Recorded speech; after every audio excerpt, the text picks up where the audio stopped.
राधे राधे, हर हर महादेव।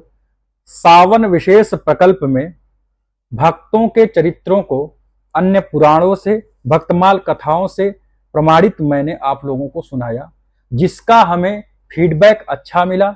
लोगों के द्वारा हमें फोन पे भी जानकारी मिली और कमेंट भी प्राप्त हुआ कि गुरुजी इस प्रकल्प से हमें बड़ा अच्छा लगा, हमें भक्ति का अनुभव हुआ, हमें किस किस स्थिति में भक्ति करते रहना चाहिए, कभी हमें आत्मविश्वास को समाप्त नहीं होने देना चाहिए। युवा लोग मोटिवेट हुए, जो भगवान शिव की भक्ति करते हैं उनको बड़ी प्रेरणा मिली। उसी से मुझे भी बड़ा आनंद आया और उसी प्रकल्प में मैं एक विशेष बात बताने जा रहा हूं। सावन विशेष में 12 ज्योतिर्लिंगों की प्रमाणिक उत्पत्ति की कथाएं आप लोग को सुनाने जा रहा हूं। बड़ा छोटे छोटे वीडियो में ही आप लोग को यह, जितना दिन सावन बचा है उसके अंतर्गत 12 ज्योतिर्लिंगों की कथा मैं आप लोग को सुनाने का प्रयास करूंगा।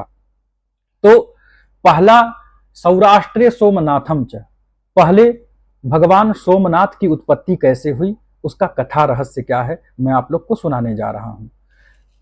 जो गुजरात प्रांत में हैं उनकी कथा श्रवण करें।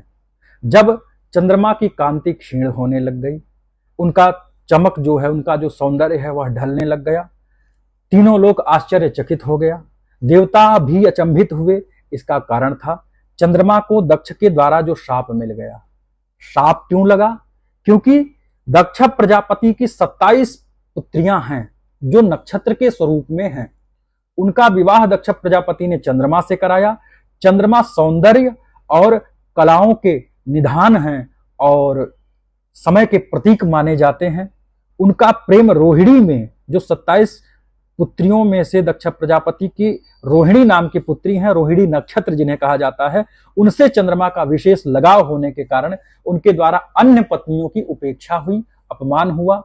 उस उपेक्षा और अपमान के कारण वो स्त्रियां जाकर के पिता दक्ष से बताती हैं, जिसके कारण दक्ष को क्रोध आता है और दक्ष कहते हैं कि तुम केवलम रोहिणी स्निग्धः अन्यान वंचयसि क्षयम गच्छ, कि तुमने अन्य पुत्रियों का मेरे अपमान किया, रोहिणी से अधिक प्रेम था जिसके कारण अपमानित हुई मेरी पुत्रियां दुख पाई, जाओ तुम्हें क्षय रोग हो जाएगा।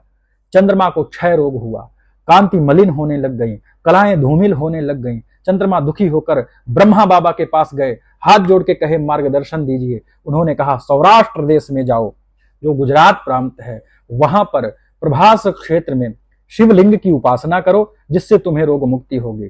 चंद्रमा गए, पूरे विश्वास के साथ शिवलिंग की स्थापना कर उपासना प्रारंभ किए।